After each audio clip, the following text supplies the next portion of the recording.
In this video, we will call a contract using WASM. Session code or contract code can act on a contract and change its state. Here we will change the state of a contract using session code. We have already seen this code in the previous videos.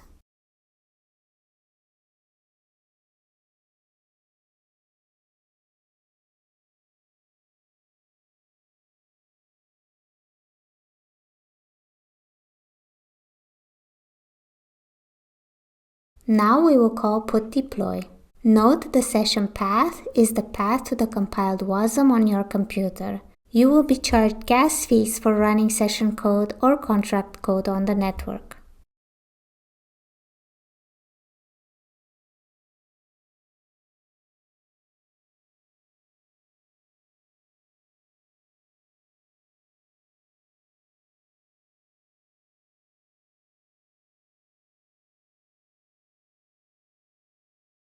The next video will show you how to call a contract using different arguments.